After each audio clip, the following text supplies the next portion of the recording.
Okay, so class, I'm taking your chapter 11 history revision, the making of the national movement. And in this chapter, we will take the emergence of nationalism. Emergence of nationalism, number 2. Your second point is the growth of mass nationalism or the nation in the making. Your second point is the nation in the making, the growth of mass nationalism, and your last point is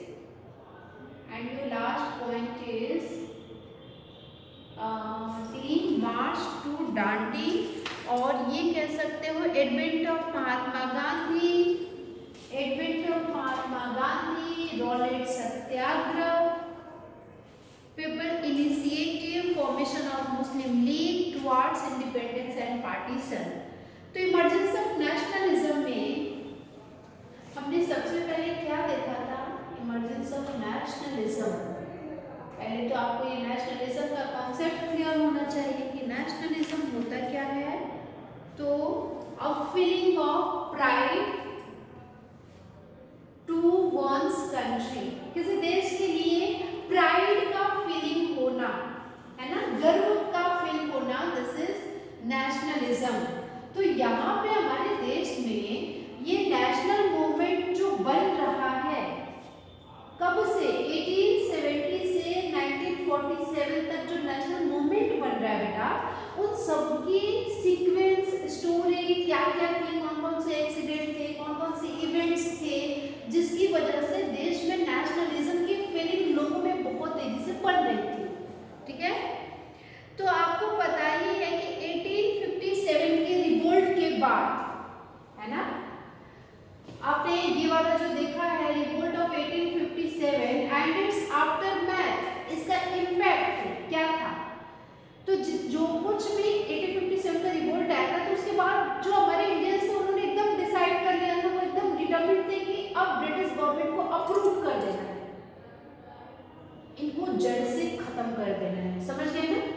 तो ये जो feeling थी, ये feeling आगे बढ़ी nationalism में। मान लो कि एग्जाम में पूछा जाए कि what are the factors for nationalism, Indian nationalism during 1870 से 1947 के बीच में, तो आप ये भी लिख सकते हो कि revolt of 1857 led to the feeling of rise of the feeling of nationalism in Indians। ठीक है, तो दूसरी चीज क्या थी कि जैसे जैसे लोगों में अवेयरनेस बढ़ती गई, ठीक है, ये अवेयरनेस कैसे थी? ये अवेयरनेस ये थी कि भाई इंडिया की जो रिसोर्सेस है वो ब्रिटिश कंट्रोल में है, यहाँ की सारी रिसोर्सेस उनकी कंट्रोल में है, यहाँ का जो क्राफ्ट है, यहाँ की जो इंडस्ट्रीज है वो डिक्लाइन हो रही है।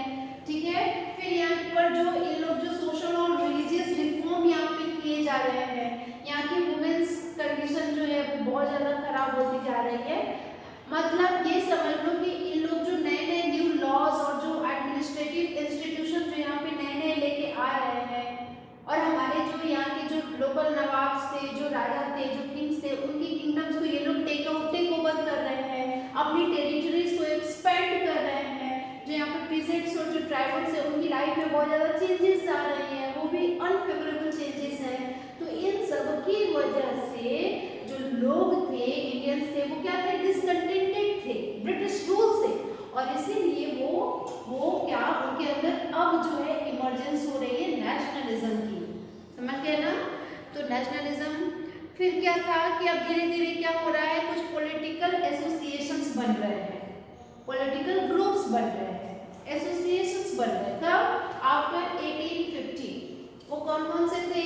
आपने देखा था सार्वजनिक सभा, इंडियन एसोसिएशन, मद्रास महाजन सभा, बॉम्बे प्रेसिडेंसी। तो ये सब के सब अब इनका काम क्या है? इनका काम क्या है? ये जो बन रहे थे, ये इनका एक ही एम था कि इंडिया को एम्पावर किया जाए ताकि वो यहाँ के जो भी डिसीजंस है वो ले सके, इंडियन पीपल को एम्पावर किया जाए, उनको पता तो चले, उनको अवेयर तो क्या था कि ये लोग कर क्या रहे हैं देश में। समझ गए ना? तो ये इनका मेन ऑब्जेक्टिव था। The aim of all this association was to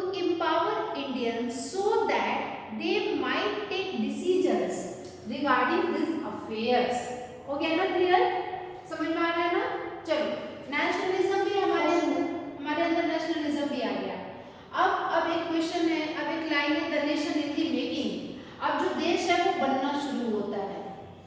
अब देश कैसे बनेगा, आपको पता ही है कि जो ब्रिटिश थे, ये ब्रिटिश क्या करते थे, बहुत सारे एक्ट लेके आए थे। Vernacular, Indian arms act, Albert bill, ये तीनों लेके आए थे। और इन तीनों की वजह से हमारे जो इंडियंस थे वो डिसकंटेंट थे, डिससेटिस्फाइड थे, ठीक है। अब और वो बहुत ज़्यादा क्रिटिसाइज कर रहे थे गवर्नमेंट के तीनों एक्ट को लेकर के। 1870 की बात बता रही हूँ मैं, ठीक है। तब क्या होता है कि धीरे धीरे आईएनसी की जरूरत महसूस हुई, मतलब एक ऐसी संस्था, ऑल इंडिया ऑर्गेनाइजेशन, जिसमें सारे एजुकेटेड इंडियंस हो, तो उसकी जरूरत महसूस हुई। और तब जाके 1885 में आईएनसी बनता है, इंडियन नेशनल कांग्रेस बन गया। जब कांग्रेस बन गया तो कांग्रेस में आपको पता ही है कि शुरू में मॉडरेट्स थे, ठीक है। और वो मॉडरेट्स जो थे उनका क्या था, उनका रूल क्या था, ये बहुत इंपॉर्टेंट है कि मॉडरेट्स जो थे वो चाहते थे कि उनका जो ऑब्जेक्टिव्स थे, उनके जो गोल थे, उनके उद्देश्य और उनका मेथड, यानी उनके काम करने का तरीका मॉडरेट्स का, वो बहुत ज़्यादा इम्पोर्टेंट था। जैसे moderates demanded a greater voice for Indians in the government and in administration। अब ये नहीं था कि वो बहुत ज़्यादा लिबरल थे, एप्लीकेशन वगैरह ये सब, वो उनकी पॉलिसी थी सरकार तक अपनी बातें पहुंचाने की। लेकिन बेटा वो ये भी चाहते थे कि हमारे इंडियंस एडमिनिस्ट्रेशन एक्टिविटी में जाए और सरकार में वो पार्टिसिपेट करे। कांग्रेस के मॉडरेट्स ये चाहते थे, ठीक है ना, अपनी एक्सप्रेस करें, अपनी बातों को एक्सप्रेस करें, freedom of speech, freedom of expression मिले। मॉडरेट्स ये भी चाहते थे, it also demanded that the separation of judiciary, यानी कि जो जुडिशरी है और जो एग्जीक्यूटिव है, लेजिस्लेटिव है, ये तीनों अलग अलग हो। उस समय हमारे जो देश के नेशनलिस्ट लीडर थे ना, जो मॉडरेट्स थे, वो ये सब चाहते थे, जैसे गोपाल कृष्ण गोखले और फिरोज शाह मेहता, महेश चंद्र बनर्जी, ये सारे कौन से थे, ये सारे मॉडरेट्स थे, है ना। तो देख लेना, इसमें कुछ लाइंस हैं जो इम्पोर्टेंट हैं, जैसे moderates leader wanted to develop public awareness about the unjust nature. वो न्यूज़पेपर पब्लिश करते, आर्टिकल्स लिखते, showed how British rule was leading to economic ruin. अब ये नहीं है, वो देखो वो आर्टिकल्स लिख के लोगों को बता रहे हैं कि कैसे इन लोगों ने हमारे देश की अर्थव्यवस्था को खराब कर दिया है ना। वो अपने तरीके से काम करते थे, वो भी ब्रिटिश से कुछ नहीं थे, पर थोड़ा सा नरम थे, ठीक है। They felt that British had respect for the ideals of freedom of justice, ठीक है। अब तब क्या होता है, और एक लास्ट में, और ये आपको पता ही है कि जो कांग्रेस है शुरू में उन्होंने बहुत सारी सेवरल इकोनॉमिक इश्यूज को भी उठाया था। उन्होंने लैंड रेवेन्यू को कहा था कि इनकी जो लैंड रेवेन्यू है उसने पूरे देश के हमारे जो पीजेंट्स है, जमींदार, उनकी सबकी हालत बहुत ज़्यादा खराब कर दी है, ठीक है। तो रेवेन्यू में जो कमी, रेवेन्यू का जो रेट है वो थोड़ा सा ये लोग कम करें तो चीज़ें तब जाके सही हो, इस तरह ही अपनी बातों को रखते थे। लेकिन होता ये है कि जो रेडिकल्स लीडर थे जब वो बाद में आए तो भाई उनको इनकी नीति बिल्कुल भी अच्छी नहीं लगी। उन्होंने क्या किया, उन्होंने ये कहा कि पब्लिक अटेंशन को खींचने के लिए ब्रिटिश को जो है हमें ये बताना पड़ेगा। जो रेडिकल्स थे वो कहते थे कि भाई हमें स्वराज के लिए लड़ाई लड़नी है, इस तरह से बात नहीं बनेगी। तभी बात आती है freedom is our birthright, समझ गए ना। और लाल बाल पाल की कहानी यहाँ से शुरू होती है। फिर है the growth of mass nationalism, the growth of mass nationalism, ठीक है, ठीक है। तो ग्रोथ ऑफ, इसमें क्या होता है कि बंगाल में 1995 में आपको पता ही है कि बंगाल का पार्टीशन वायसराय कर्जन कर देता है, ठीक है, जिससे वहाँ के पूरे ऑल ओवर इंडिया, उस समय बंगाल में बिहार, उड़ीसा और बंगाल तीनों एक साथ थे। तो पूरे देश के लोग जो थे वो बहुत ज़्यादा खुश नहीं थे, वो बहुत गुस्से में थे, they all were in anger. Radicals ने क्या किया, इसको कैसे ऑपरेस किया ब्रिटिश एक्शन को, उसने स्वदेशी मूवमेंट चला दिया, बायकॉट मूवमेंट चला दिया। तो देखो ट्रू फॉल्स में इस तरह के क्वेश्चन पूछे जा सकते हैं कि स्वदेशी मूवमेंट जो है वो कब स्टार्ट हुआ था, after the Bengal partition, after the Rowlatt Act, ठीक है। तो ये इन सब इंसिडेंट की लिस्टिंग आपके पास एकदम क्लियर होनी चाहिए, ठीक है। फिर महात्मा गांधी आते हैं और हाँ 1906 में, 1995 में तो बायकॉट मूवमेंट शुरू हो गया, समझ रहे हो ना, स्वदेशी मूवमेंट शुरू हो गया। क्यों? क्योंकि बंगाल का पार्टीशन हुआ था, तो तुरंत बाद वो शुरू हो गया। इधर मुस्लिम लीग फॉर्म हो गई 1906 में, और मुस्लिम लीग फॉर्म होते ही क्या होता है, उसके जो फाउंडर मेंबर्स थे मुस्लिम, वो कौन कौन से थे, उनके नेम याद कर लेना मुस्लिम लीग को बनाने वाले, ठीक है।